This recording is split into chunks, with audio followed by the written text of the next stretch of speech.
This week's episode is brought to you by Adorama Pix and Lumoid. Lumoid is a try-before-you-buy service for all sorts of consumer electronics, camera gear, lenses, drones, fitness trackers, and more. Check them out at lumoid.com/photorectv. Hello, everyone, and welcome back to another Photo Mishmash. I'm Christina. And I'm Toby. And this is episode 79.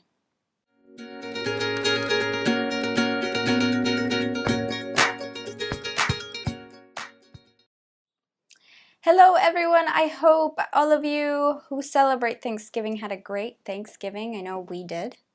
We did. Stuffed ourselves silly. That seems to be the theme of the holiday, that and family. I hope you all had some nice family time. I forgot to put up helpful tips on how to photograph groups of family. It's in the blog. It's been there for about 2 years, but I just remembered that I forgot to do that. That's okay.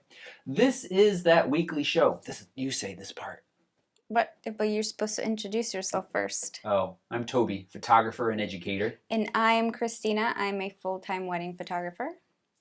And each week we bring you the week's news, Instagram challenges, we bring you informative discussions, and we answer your photography questions live at the end of this show. So if you're watching right now, go ahead and post your questions in the chat. We'll be collecting them throughout the show. And if you're watching live, stay tuned for the after show where we will have other discussions. Ooh, that sounds really enticing. Very other enticing. Discussions. Well, what are we talking about before we get to those other discussions? This week we have rumors. Samsung, Nikon in bed together, making sweet, sweet full-frame mirrorless? Maybe. Let's talk a little bit about that. We've got the Instagram winners for the food challenge and what's up next. And photos from space, with a little prep about being ready for, in 2 weeks, a nice meteor shower. So we'll be talking about all of that, plus, as Christina said, answering your questions, and the big tease, I come clean about what's in my purse. So, does everything sound okay? People are saying that your audio isn't great, but it sounds fine to me, so... Okay, we're going to go with it right now. We are trying different audio than we have in the past because people have told us it doesn't sound great, and I'm convinced that even though everything is set up the same as when it used to sound great, that one of the mics might be going bad, so I'm trying a different setup. We're going to go with it. So just another short preview of what else we're going to talk about. We're going to do the Instagram challenge winners, and for our discussion today, we are going to talk about what to do with your photos. So you've taken some really awesome photos, and now what are you going to do with them? So we're going to give you some ideas as Toby walks right in front of me.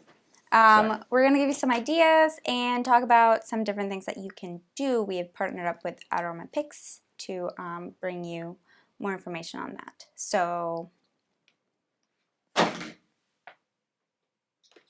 I'm just going to go ahead and switch back to the standby mic. okay, we're going to do that. If people are saying it sounds weird and robot-y, I want to avoid that. So, and I'll just clip it out here. We should find some... Experts in sound? No, like some music that we play whenever this happens. Yeah, technical difficulties music. All right, so hopefully it sounds fine now. We are going to get on with the show, and we're going to start with In Case You Missed It. So, in case you missed it, last week, mostly us stuffing our bellies, but I wanted to mention that with all the holiday deals going on, we're offering our own, that is the Lightroom videos, 25% off our package of Lightroom for Beginners videos. This is over 6.5 hours of video, printable shortcuts and handy guides, and along with presets too. All for you. On sale, 25% off, photorec.tv/shop. Take advantage of it. Sale ends Friday. Yep. Yeah, and you know, we've got some really great feedback on the Lightroom series. And if you were hoping to learn how to take your photos to the next level and how to edit them and how to organize your library and much, much more, then go ahead and go to photorec.tv/shop. Okay, 25% off.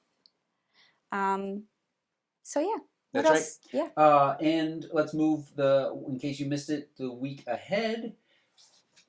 Very exciting news. We will be on the Northrup show next week with Tony and Chelsea on their regular airing time. It's at December 10th. And talking about wedding photography and whatever else we'd like to chit chat about. So make sure you tune in to that. And even further out, January 6th, we're going to have a little bit of a West Coast meetup. We're going to be out there getting ready for the Yosemite tour.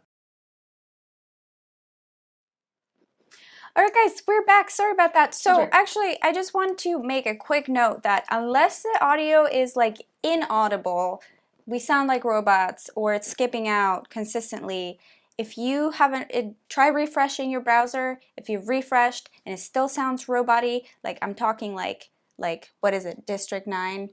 Like scary robot-y. Those guys are aliens. We're just going to go with it because... Yeah, so we just heard the audio and tested it, and it sounds fine, so we're just going to go with it. You can continue to let us know that the audio sounds weird, but we're not going to make any more pauses. That's right, and we recognize that it's not perfect, but it's not perfect. It's good enough for what we're doing for right now. So we're going to continue on. We were talking about the West Coast meetup with the McKays. It's going to be in their gallery just outside of Sacramento, California, January 6th. In the evening time, probably around 6 p.m. Totally free. Everybody's welcome to come. We haven't totally decided what we're going to talk about yet. Mostly a meetup, but maybe we'll be sharing some of our best travel photos and stories, and a nice time to meet the McKays as well as us. And it should be a lot of fun. So put that on your calendar before you forget about it as the holidays get crazy. Yep. All right. Alrighty. So what's next? Are we on news? No, we're on Gear on the Table. Do you want to tell us? We are on Gear on the Table. So first thing I want to talk about before I talk about what's in my purse is this guy Christopher is selling through eBay these nice little iCup adapters for Sony cameras. You slide off the normal boring one and they slide in place. They're for the A7R Mark II, A7S. He's got a bunch of them.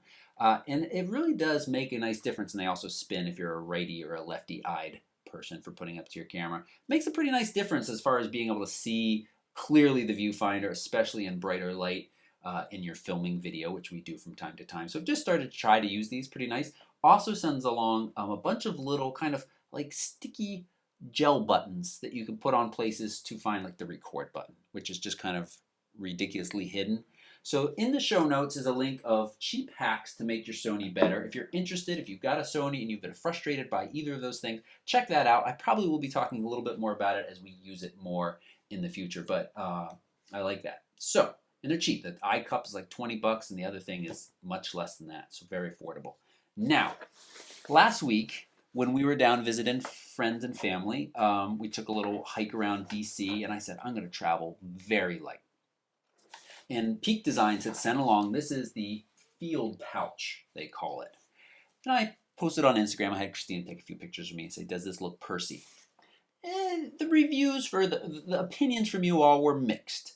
I think some of you had trouble telling how big it was, and I might have helped to mislead you by saying that, I said, does this look like a purse? What if I told you I was carrying two separate Micro Four Thirds systems inside with 3 lenses? Now you go, that sounds like a lot. But you can see that this thing is pretty small. So I have to come clean about those systems and the lenses I was carrying around. But first, let me say this. It does look a little pursy, but I like it. I like the design, I like the shape, and it's very comfortable. It's got that nice Peak Design setup and system where it's kind of smart. It's got those little clip-ins that you just can clip a regular slide light. This is the slide light strap. It goes right into here. It's also got loops if you just wanted to put it on a belt. And on the front, it's got a place to put their little, what do you call that thing? Capture clip. Now, let's open it up. Velcro-y, sorry. That wasn't too bad. Folds open like this. Now let's look at the three systems that I had, or sorry, two systems and three lenses that I had in there. First up is the Olympus Air. It is a complete system. You might be mad at me. I feel like I was stretching the truth, but here it is with the little Olympus 15mm pancake lens on it. So that's one of the lenses that I was counting as well. Yes, it's a ridiculously sized lens. Did take some shots with it. Works nicely. I like this Olympus Air. We're going to be talking more about this and put it in a head-to-head with the DX01 soon. The other system that I had in here is the new Z Camera E1. This is that micro four thirds, kind of the GoPro sized. Just started shooting with this, shot a little video with it over Thanksgiving weekend as well, and it is currently has the 14-42 from Olympus kit lens, which is ridiculously small, and I have to say, not a great lens. Not very impressed with this lens.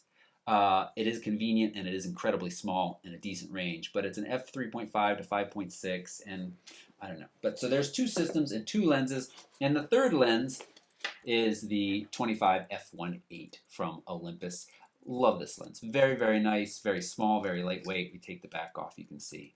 And one of the real benefits of that micro four thirds system is how small everything can be. And I also was carrying around my cell phone in there too, and I have a Sony body cap for some reason. So that was the three lenses and the two micro four thirds systems that I had in there. So you might feel a little cheated because it certainly wasn't the GH4. You could fit a GH4 in there. You could fit Just a GH4 in there. Not much more. With a lens and maybe like the body cap lens that we were talking about, but not much more. But if you got a micro four thirds system or smaller, you can't really get. Here's the Sony A7S with the 55 on it. Oh, might help if I reverse the lens hood. So it can kind of go, but you know, it's a stretch.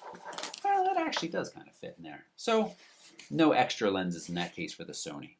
But I think this is pretty nice. I'm looking forward to carrying it around more when I want to travel very light, and having small cameras like this, or the GH4 with a lens or two, can work. I don't love it. You don't love it? What don't you love about it? It's just like, I don't know. It looks a little bit like a satchel. I like satchels. Okay. I don't know. I just don't like it. I like much more like timeless, more very simple, minimal stuff. So I don't feel like that fits that description. So, alrighty. So that's our cue to move on to the news. Actually, before that, do we want to talk about our sponsor, Lumoid? We do want to talk about our sponsor, Lumoid. Lumoid is a fantastic place for you to try gear before you buy it. I talk to people all of the time who are trying to figure out if they need to move up to a full frame camera or if they want to move up to a full frame camera. And you can go into Best Buy or you can go into your local camera store, although that's becoming more and more difficult for many people to do just because there aren't many of them. And you can put your hands on these cameras. You can even bring a card. Oftentimes they'll let you shoot a few shots and things like that. But just like trying out a mattress, you know, it's just so hard to figure out if that gear is really going to work for you. Wouldn't it be nicer if that gear just showed up on your doorstep and for a week you got to exclusively walk around with that camera that you wanted to try out? The thing that I have in mind, that I'm talking about specifically right now, is you can go to Lumoid and they've got these nice kits. So let's say you have the T5i and you're thinking about upgrading. Think maybe the 6D? It's just showing black screen? Mm-hmm.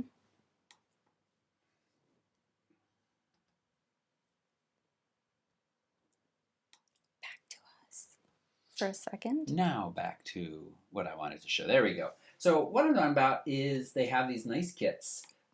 So the Weekender. No, that's not the kit. I want the Road Trip. Here it is. The Road Trip. You have the T6 or the T5i now and you're thinking about upgrading. you want to know if full frame is going to be good for you, but you also don't have the lenses to upgrade or all of them. So you just say, hey Lumoy, can you send me this package? The 6D, the 17 to 40, which is a very nice full frame, the 50 f1.8, and you get all that stuff together and you walk around for a week with it. You try, you shoot in all of the different types of conditions that you want to use this gear in. You review the pictures at your leisure. Some people like to say leisure. Nobody likes to say leisure. And then you know whether it's going to work for you. And the fantastic thing is this money that you spent on borrowing this gear from Lumoid can be put towards the future purchase of that or something else. So in a week you realize, you know what? I don't want a camera this big. Maybe I want to try one of their smaller kind of easy portable cameras that could fit in a satchel or a purse. They have those too. So a lot of fantastic options. And I can't stress how important it is for you to try gear before you buy it to see if it's going to work for you. And they've got a lot of great stuff. Not only the photo stuff, I just want to quickly mention that they have the fitness, the wearables. There are so many different of those fitness trackers. It's really hard to keep track of them. Why not get 5 of them that show up at your door, play with them for a week, keep one, send the rest back. Decide which one you like.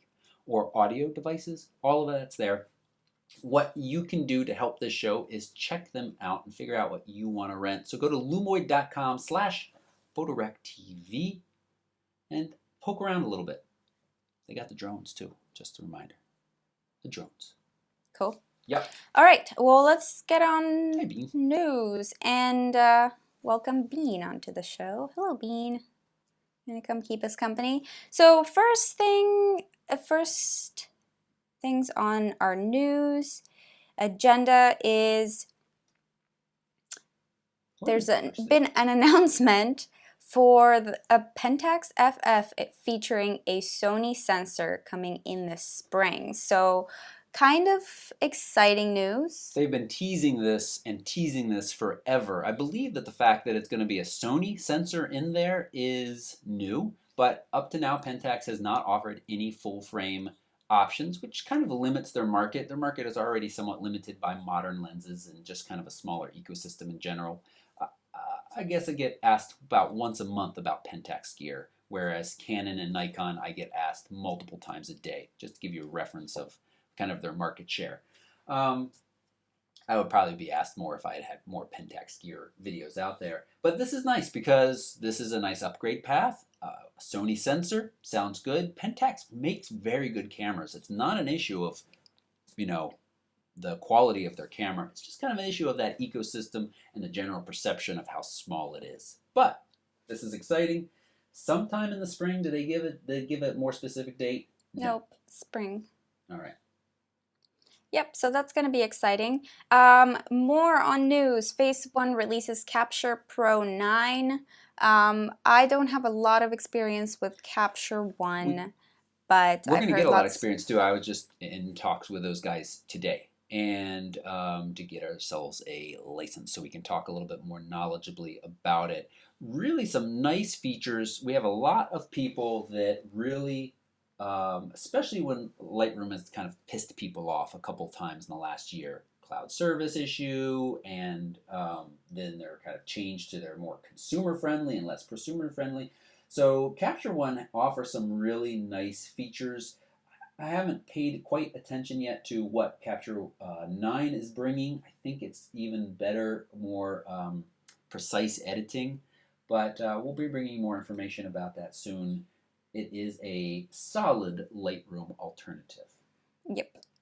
Yeah, and next up... That's actually, I want to skip to Alien Skin Exposure X, which is another possible Lightroom competitor or alternative.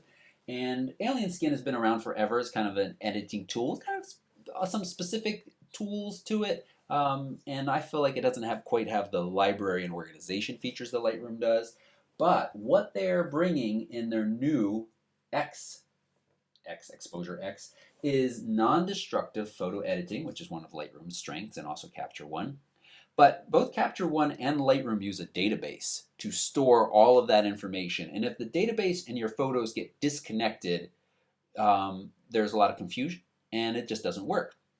what Alien Skin is saying is their new editor that's launching sometime this year, before the year, they got about, what, 28 days left, will not need a database. And the instructions for this non-destructive editing will accompany each individual file. This is cool because you can just store your files in Dropbox much easier. The edits can be stored. If we both were running this program, I could just open them up, see your edits. I wouldn't need to have a sync with your database. I wouldn't need to have that catalog or that library along with it. So this could be interesting. I've reached out to them to see if I can bring you more information, and we'll see. Yeah. We'll see. So it's nice to see alternatives. I'll be curious to see what Lightroom does to try to stay ahead of these guys' curve. I don't see them abandoning the catalog model anytime soon. They are invested heavily in that, or the database model. That's what the catalog is, basically, a database. It is not your actual pictures. People should know that. If you don't know that, you should buy our Lightroom videos, which are currently on sale, 25% off. That was smooth. I know. So. Okay, so let's go back a little bit. So big news. So we have been talking about Samsung basically rumored to be shut down and basically shutting down its NX line, which has been kind of a bummer for a lot of people who bought into that system. You know, means that they're not going to get any more lenses and their system's going to probably be pretty devalued. But there's been news or rumors or... They are at this point still rumors, unsubstantiated rumors, but they seem to be coming from some decent sources. So take that as it is, that Nikon has actually bought or is buying Samsung's camera business and is going to be incorporating it into their own. Well, it's bought. It's mirrorless. Well, that's all they offer. Is it? Yeah. Huh. I guess I never knew that. Yep. To incorporate it and to make some beautiful full frame cameras in the spring. I'm adding beautiful because I think they will be. I love the NX1. I thought it was a fantastic camera on its own. I just didn't like the fact that your lens choice selection was extremely small and you had no adapter issue. You had no adapters that you could run like you can on the Sonys. So Nikon buys them up. If Nikon uses their mount, then you've got all of those nice Nikon lenses. Plenty of full frame, high quality lenses to use. That's very exciting and very interesting. We'll see. We'll see. I'd love to see them incorporate even more of Samsung's technology, the beautiful OLED screen on the back of the NX1 and the NX500, that high quality 4K recording. I hope they don't still use H.265, or maybe all the software systems will be caught up by then. So, we'll see what happens. We'll see what happens. It's exciting. Yeah. Okay, and Nikon is going to be increasing lens prices in Europe up to 30% in January of 2016. So I guess if you were thinking about buying a Nikon lens, do it now before the prices go up. Yeah, that's what that's over 30 lenses and teleconverters are going to be affected by this increase, which is expected to range between 4% and 30%. So not everything is going to go straight up to 30%. The prices increases are expected to take place in all countries using the euro and possibly the entire continent, regardless of currency. So,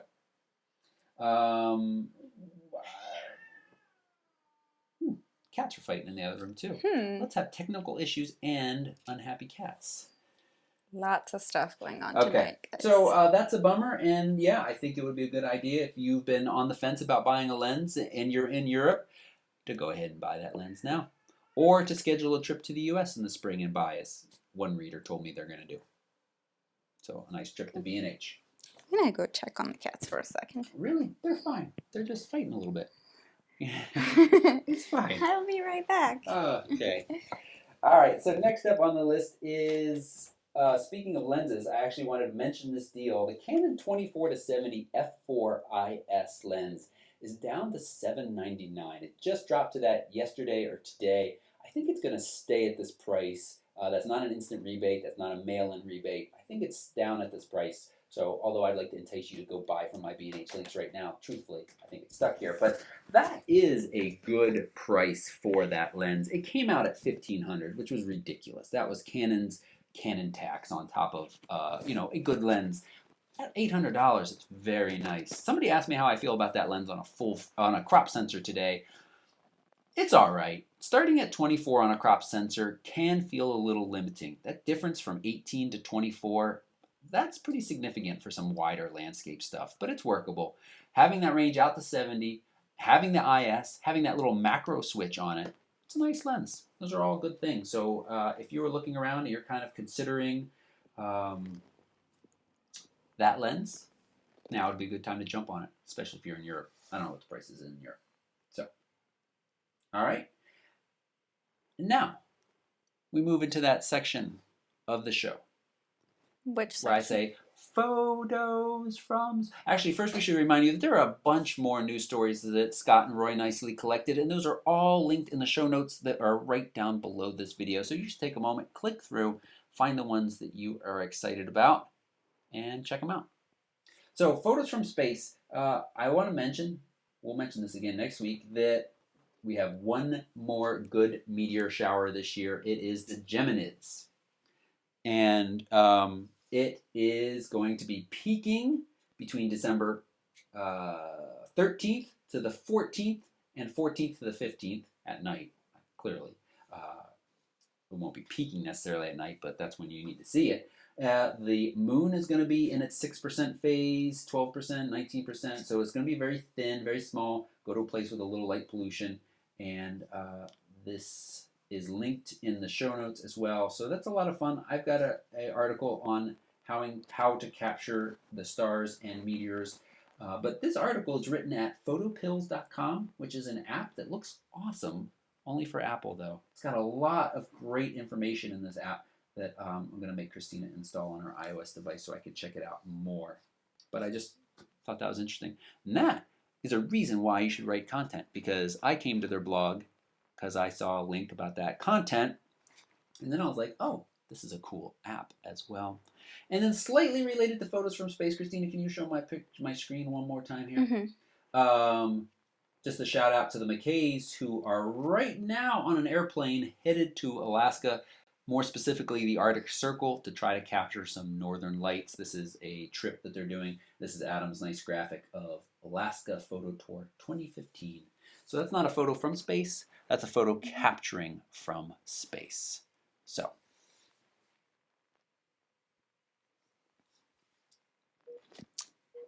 And that's the first time we've actually stayed on time for the news.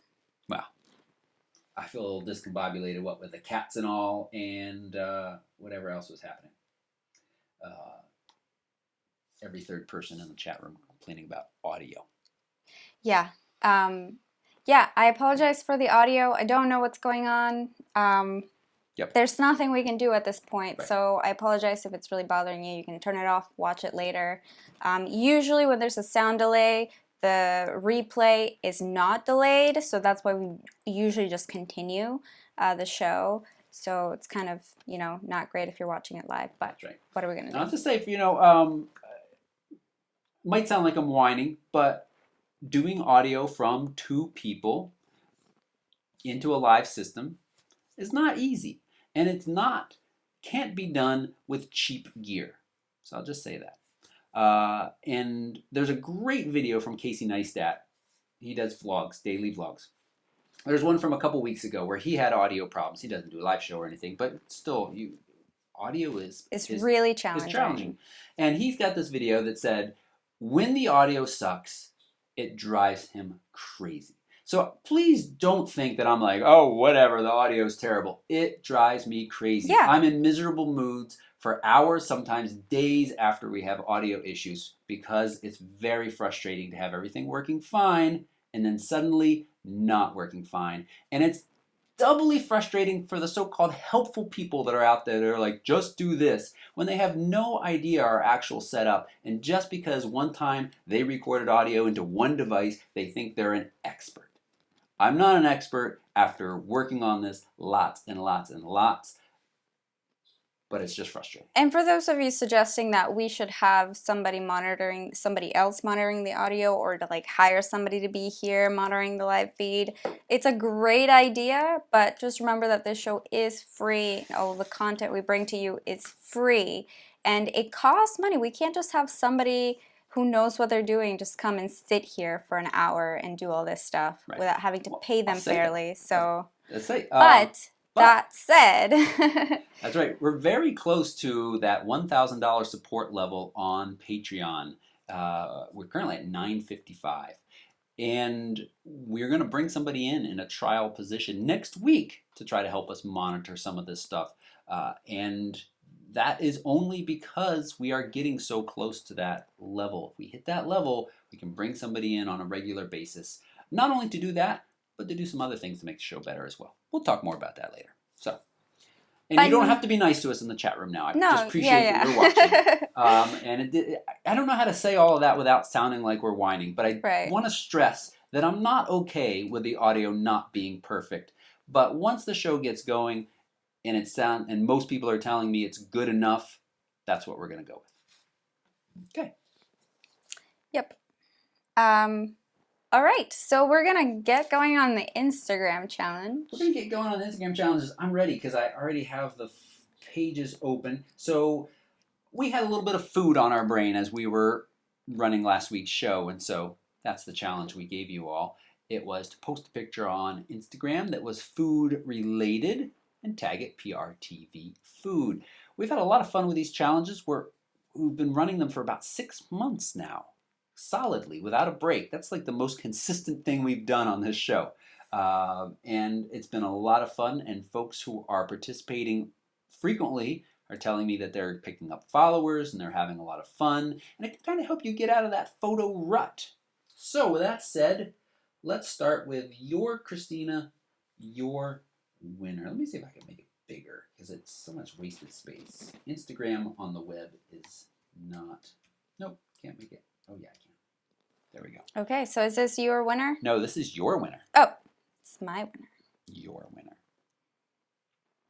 Tony's picture of wheat harvest. So this isn't directly food, but I thought that it was a great picture, great editing, by the way. It's like full sun, but the colors are so rich and kind of muted. Anyway, I think they work really well together, and it's the food process. So, so I appreciated that about it. Nice job, Tony. And this is, he did a whole video as well of this harvest, drone work, GoPro work. It's really pretty impressive. I liked it. We should try to figure out how we can get more people to see that. And then your honorable mention? My honorable mention is from Ursula. So kind of similar, food before the consumption, although I guess you could technically pick off a grape from that. But ooh, I bet it's super sour. Yeah. So yeah, I just really liked the colors and the monochromaticness of it. So it was great. All right. My winner is Eduardo's shot here. Some type of orange fancy that looks delicious. Cake. It does look delicious. Here are the things. There are a lot of great food pictures, but let me tick off. Let me make mention of what ruled a lot of them out for me. White balance being off. With food, it is critical to me that you hit that white balance so that there isn't any funny tint to the food or to the plate. And it's tough because a lot of people using white plates, and if they're looking a little reddish or yellowish or greenish, that takes it down a notch. Yep. I think generally this type of photo, a kind of clean, white, crisp photo appeals to me in general, and then doubly so with food. So that's my general critique and think about with food. The other thing to watch out for, and I'm very conscious of this because I've done it a lot. I used to do some catering photography, is foreground blur of food. Out of focus food in the foreground can be kind of distracting. It can look a little weird. I saw some nice shots that were hampered by that. But anyway, Eduardo's nice clean shot of a little bite of the cake in foreground with the rest of it in the background, a story and cleanliness. I like it. Little flash shiny, but you know what? I like it. I gave Tony an honorable mention as well. all the reasons Christina said. It's fantastic. I love the detail in the wheat in the foreground. Nice job. And then there were a couple of bowls of fruit, but Joe's here just was clean and really like the coloring here. Works well for me. Nice work. Next week's challenge. What is it? Next week's challenge is, let me see if I can find it with all these different tabs. High key. So I saw somebody in the chat suggested earlier, I think it was Jeffrey, and I thought we haven't done high key, and Toby, you agreed. So we're gonna do high key. For those of you who don't know what high key is, it's a type of photography where most of the image, the tones in the image are really bright and overexposed and very white. So yeah, so that's what we're gonna do. Yes. Overexposed and very white. Let's at least one of us participate in this challenge very soon to give people an example. I love it when we participate. I feel like yeah, this should be easy for me because a lot of my images I would say are pretty high key. Can I borrow one and put it on my Instagram? Sure. Great. So we'll give you an example. Or we'll take a picture of Liam. High key. A high key picture of Liam. All right. So let's move on to the discussion. And as we had mentioned before, today we want to talk to you about what to do with your pictures. You know, you guys spend a lot of time learning about photography, editing your photos, taking photos, buying gear. But then what? So you've taken some really awesome images, and then what do you do with them? You stick them on Google Photos and you forget about them until you look for them years later. Wrong. No. You're wrong. That's what I do with all my photos. Well, yes, I know, and I'm sure that's what a lot of you guys do with your photos, but why not do something with them so that you can appreciate them every day, at least your favorite ones, right? So we're gonna bring you part one of a two-part sort of discussion, conversation slash like tips on what to do with your art. So the first part of this is going to be creating a diptych or a triptych. So this involves printing your images and putting them up on your wall next to each other. So we're going to talk about some tips on how to do that, and we've partnered up with Adorama Pics to bring you an easy way to make this happen. Can I say we've got codes for you for framed prints straight from Adorama Pics, and here's what I really like about this, because if you're like me, you've gotten prints before. I don't just put them on Google Photos. That's being funny. Hope you know that. I get them printed, and then I usually go to Michael's craft store or Target, and I walk around and look at all of the frames, and I hem and I haw, and I try to figure out which one is going to be best. And then sometimes if I'm feeling particularly wealthy, I'll go to the local frame store and say, you know, frame this up for me. But honestly, the friction of like making sure they're open, walking in, saying here it is, figuring all these things out, and then finding out the expense of custom framing. Well, for our little town anyway. And, right. You know, we don't want to discourage you from supporting small local businesses. By all means, do that. But if you're lazy like us, yes, and you just want to get your pictures framed and delivered at your door, then you might want to use Adorama Pics. So let's... It's so nice. They just come. You pick it all on the website. Sorry. We're going to talk about where to start. Okay. So first, to start, you know, you should think about a space in your home, a wall in your home that where you want to put your pictures up, and you need to measure the space. So this is the first and most important step by far, because that's going to tell you what size you need to print your images in. So you should be able to fill roughly between like 50 to 75%, depending on how ambitious you are, with your images. So not with just one image, but if you're doing 2 images, if you're doing 3 images, so the 3 images or the 2 images should fill up roughly 50% of the space, just so that it looks right, it looks good, and it doesn't look kind of, you know, flimsy. So the next step is to choose 2 or 3 photos that you like for you to frame.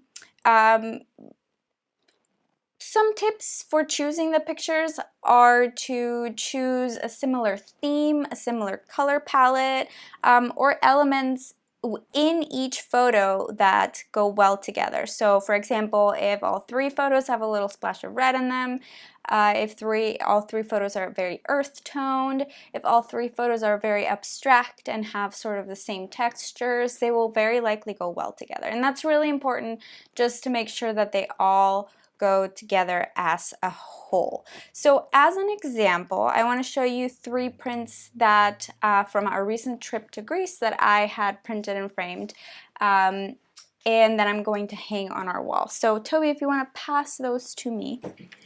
And they're kind of big, as you can see. What size are these? I believe these are, I'm gonna say they're like 8 by 12, and no, they're 11 by 14. I'm not sure. So as you can probably see, hopefully see, let me just check to make sure that you can see. I'm gonna clear this for a second. So these all have very similar sort of features to them, and they're all kind of detail photos. So to me, they all just kind of work together. And I liked all 3 of them, so I had printed them, and yeah, and I'm gonna frame these. They're beautiful prints, and you know, as other people in the chat room are saying, they hear me with my laziness of, like, you know, the dauntingness of figuring out the frames and all of that. And when you can just click little buttons for Adorama Pix, it's quite nice. And it's really nice to hang your photos on the wall as artwork. It is certainly a step beyond just getting the prints and tacking them up on the wall, or getting 4x6s or 5x7s and magneting them to the fridge. This is a nice way to go. And we've got coupon codes for you for 16 by 20 prints and 30% off. Is that right? 30%? And 20% off smaller sizes as well. The coupon codes are a little bit long, so we're just going to put a link and the coupon codes right down below this show. They're good until December 15th.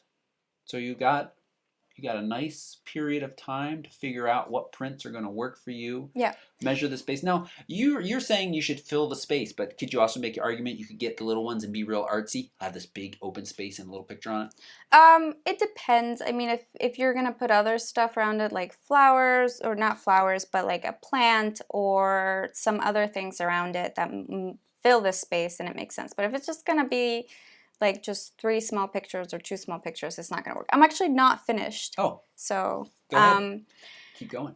Next tip is to keep the frame type and size consistent. So as I showed you guys, the frame is the exact same one on all 3 pictures. It actually sort of shares the same tones as the photos, the color of the wood, that is, shares the same tones as the photos in the frame, and they're all the same size. So next week we're going to talk about doing, like, incorporating different sizes into your arrangement, but for now, if you're going to do a diptych or if you're going to do a triptych, my recommendation would be to keep the sizes, types, and frame consistent so that they all go well together. You want them to feel like a cohesive work of, or series or work of art, if you will. So that really helps. And lastly, you already kind of got ahead of me. Hello, Liam. There's kind of stuff on the table right now. But AdoramaPix.com, no, I don't, offers framed prints. We have 30% off a 16 by 20 framed print and 20% off everything else, all other framed prints. The links and codes are down below, so go ahead and check the show notes if you would like to make yourself a photo collage or diptych or triptych. So yeah, so that was our discussion. Great. And Liam's on the table. You know, there was no Liam last week, and I thought maybe he would try to renegotiate his contract. But it appears like he's satisfied with the current conditions, and so he's come back. Or maybe Bean was trying to lick him too much. That's why they were fighting. Yes. Thank you for joining us, Liam, and all of your cat fur. So, just a reminder that using those codes and going to Adorama Pix and doing your print shopping helps support this channel and saves you money. Yep. So we thank them for their support, along with Lumoid. That's right. All right, and so what is next? So now we're going to move on to the live Q&A, not the news, apologize.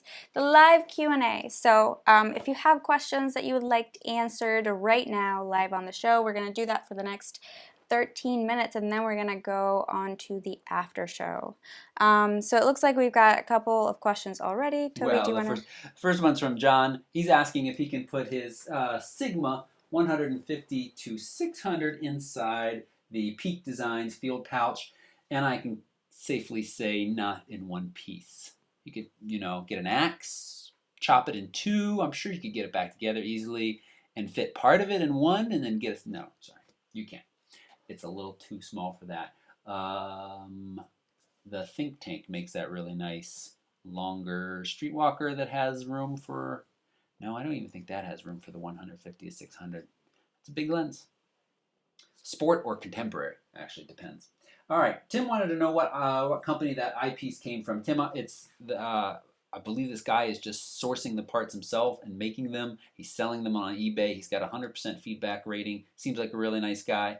That's all I can say about it this time. There'll be a link in the show notes to his eBay store. Check it out. His name is Christopher. So that's the company selling them. Christopher Company. Humberto's got a question I think that you're best to answer, Christina. Would you guys mix black and white with color canvas arrangements? My clients forced me into mixing 2 color canvas with 2 black and white. So that's a great question, and we're going to get more into it next week when we talk about gallery walls. This one was super simple.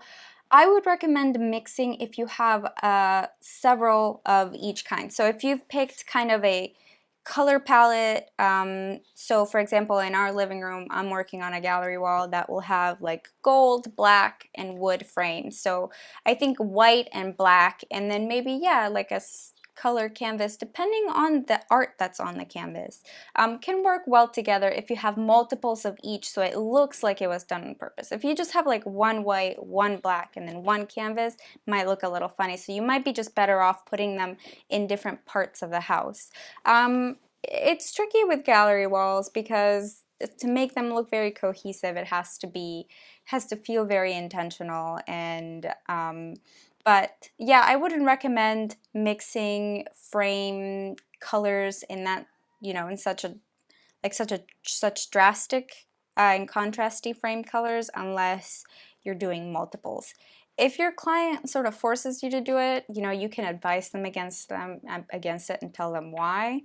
But if they're still insisting, then you might just have to deal with it. I mean, it's their house, so there are times when I feel like clients don't really know what they want, or say something and I'm like, you really don't want that, and then they say, no, I really do, and then I'm like, all right, whatever. So it ultimately is for them, and it's gonna make them happy, then you just do it. But you should advise them against it, and in a professional way say, well, this is what I think. So Slate aside, it's fun to think about how many houses our prints or your prints are in as a wedding photographer. We actually photographed an engagement session of a couple that were also going to do their wedding, that we had done the fiance's sister's wedding several years ago, and they told us that they had something like 8 out of 9 of the images in their house were from that wedding. Shots. They're so happy. So that's fun. It's fun to think about. It's fun to have your pictures not only in your own house, but other people out there too, if you're a professional photographer. Along those lines, Matt's got a question. Do you have a lot of prints? If so, where do you store them if they're not on the wall?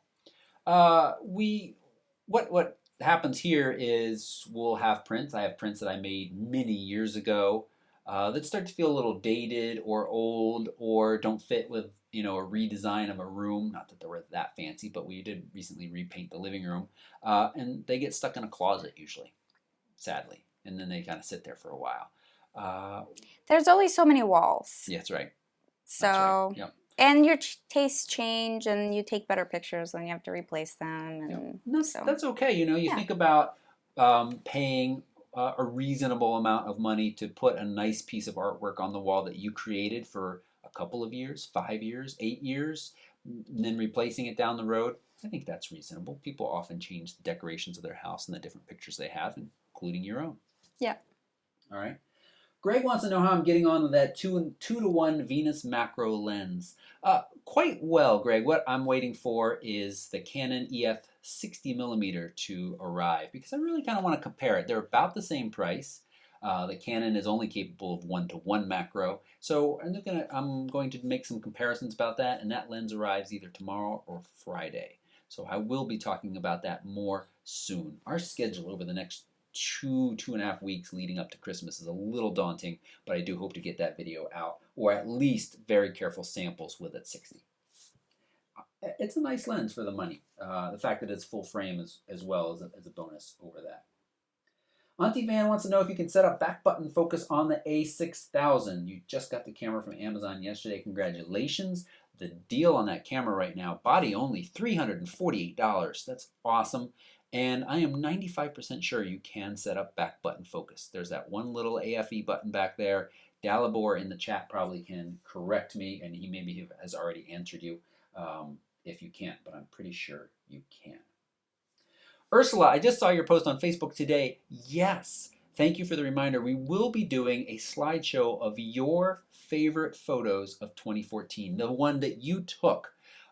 So last year, we just ran a slideshow with just a little bit of music, and I took one photo from each of you that you said was your favorite. We'll be doing that again, so stay tuned. The best way to learn about that is to make sure you follow the Facebook page and the newsletter, because between those two, I'll be announcing it in both of those locations, and I'll give you a little place to drop one image in, make a nice little slideshow, put it up on YouTube to watch. I really had a lot of fun with that last year. I think I even got a little teary just looking at all of your favorite photos. Some of them It was really fun. Were really sweet. All of them were fantastic, and I'm looking forward to doing that again.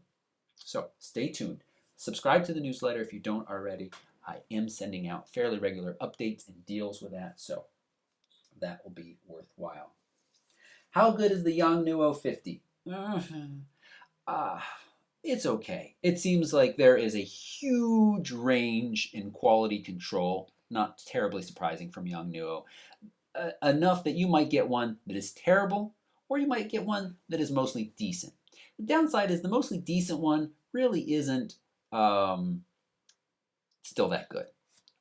The current Canon 51.8 is better. The 51.8 STM is even better.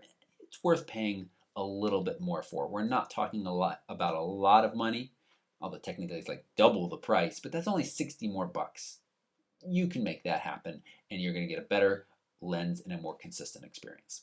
It's worth the money. There is a review on photowreck.tv of that lens, isn't there? Didn't Roy do a review? I thought he did.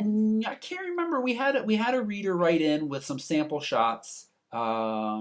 That was when they were first coming out, and there was a lot of buzz about them being really quite good. Since then, I think as more of them got out there and more of them got tested, I don't feel very positive about that lens, and it's not worth the savings. Yeah. So. All right. That's right. And I think that's the last question that we had. That is the last question that we had. Liam, you have any questions? No. He's fast asleep. That's right. He's not fast asleep. He's just like he's sleepy cat enough. Sleeping. Thank you, everybody, for watching. Sorry about the audio issues for you live folks. You folks not watching live, you're probably like, what is everybody talking about? It's fine, because that's what happens, and we don't have control over that. Hopefully it's fine. Thank you for sticking around. Take a look at lumoid.com/photorectv, and of course, go get some nice framed prints from Adorama Pics, and buy our Lightroom videos. All of that helps us upgrade the audio and do things like that on this show. And if you want to follow us on social media, our usernames are on the screen right now. Mine is Christina Bernales on Instagram, and I'm not going to bother reading my Twitter one because it's too confusing. You should follow her on Twitter because that's how you can find out how I got this mark on my forehead. Oh, right. There's reasons to follow you on Twitter. Spoiler alert, it was not abuse. Just what's, like, 2 people said that I beat him up. It's not true. By your own devices. You got that. That's what you want everybody to think. All right. Well, thank you, everybody. Come back next week at 6 p.m. Eastern Time. I promise you we're going to look into what's going on with the audio and have it all fixed next week. All right. Thanks very much. Now we move to the after show. Goodbye. Bye-bye.